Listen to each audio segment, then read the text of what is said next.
அது சாத்தியப்படுமா சார்? அது குறித்து உங்களோட கருத்து என்ன சார்? அதாவது அம்மாவுடைய தொண்டர்கள் அனைவரும் ஒன்றிணைந்தாதான் வருங்காலத்துக்கு நல்லது. தீய சக்தி திமுகவை வீழ்த்துவதற்கு அம்மாவின் தொண்டர்கள் அனைவரும் ஒன்றிணைய வேண்டும் என்பதுதான் எல்லோருடைய விருப்பமும். அதற்கு தடையா இருப்பது யாருன்னு உங்களுக்கு தெரியும். சுயநலத்தால, பதவி வெறியால, பணத்திமிரால, நான் தான் எல்லாம் என்கிற அகம்பாவத்தோடு பழனிசாமி செயல்படுவதுதான் அது காரணம். பழனிசாமிங்கிற ஒரு சுயநல மனிதர் திருந்துவதற்கு வாய்ப்பு இருக்கிறதா என்பது எனக்கு தெரியவில்லை. அங்குள்ள தொண்டர்களும் இரட்டை இலை இங்க இருக்கு, அம்மாவுடைய கட்சி பெயர் இங்க இருக்கு அப்படி என்று சொல்லி தங்களை தாங்களே ஏமாற்றிக் கொண்டு இன்றைக்கு பலவீனமாகி வருகிற அம்மாவின் கட்சியை அவங்க தொடர்ந்து நீடித்தாங்கன்னா 26 தேர்தலுக்கு பிறகு 26 தேர்தலையும் பழனிசாமி படுதோல்வி அடைய போவது உறுதி. இரட்டை இலை சின்னத்தை காட்டி பணபலத்தால மக்களை ஏமாற்ற முடியாது.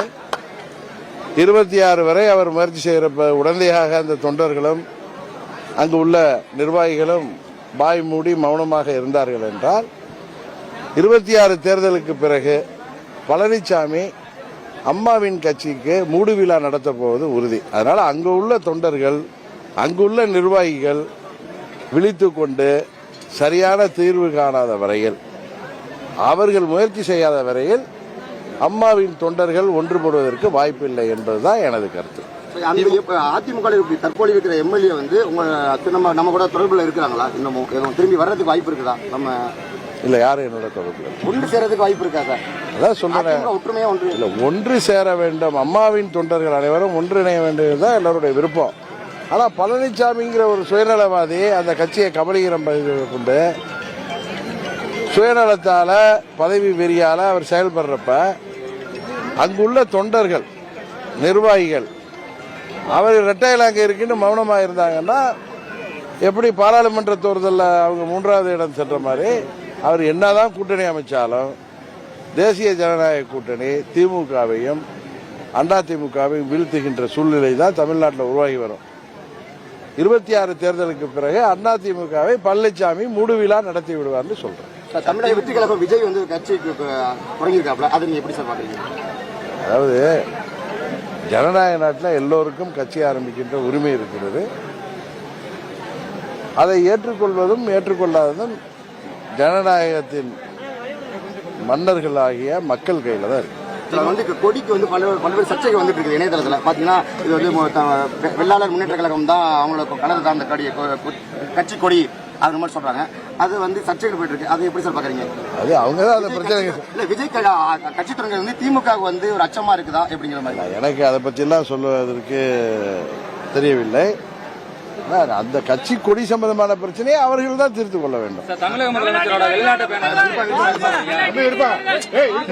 ஏற்கனவே இது போல வெளிநாட்டு பயணங்களால, அதான் ஏற்கனவே ஈர்த்த முதலீடுகளால எல்லா பலன் கிடைத்திருக்கு. எத்தனை பேருக்கு வேலை வாய்ப்பு கிடைச்சிருக்கு, எவ்வளவு தொழிற்சாலைகள் வந்திருக்குங்கிறது தெரியாத நிலையில இப்பவும் மறுபடியும் ஒரு முறை அவர் வெளிநாடு பயணம் செல்வது மக்கள் வரி பணத்தை வீணடிப்பதாகத்தான் எல்லோரும் பார்க்கிறார்கள்.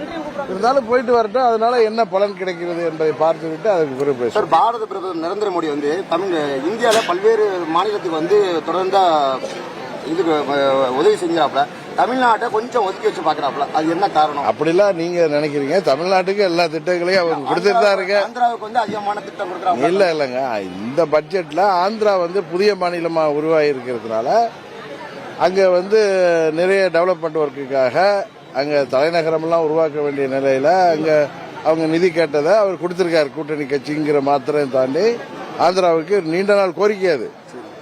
அதுபோல தமிழ்நாட்டுக்கு தேவையான திட்டங்களை அவங்க வந்து வருகிற காலம் இப்ப ஏற்கனவே செஞ்சிட்டு இருக்காங்க, வருகிற காலத்திலையும் செய்வாங்க.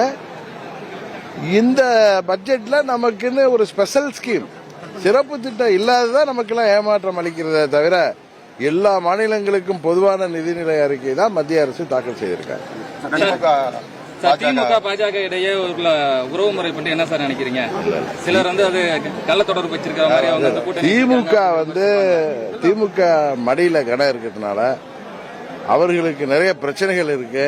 தேர்தல் வாக்குறுதிகள் நிறைவேற்றல. அதனால பணத்தை வச்சு இந்த தேர்தலில் பணத்தால பாராளுமன்ற தேர்தலில் ஜெயித்த மாதிரி வருங்காலத்தில் ஜெயிக்க முடியாதுன்னு தெரியும்.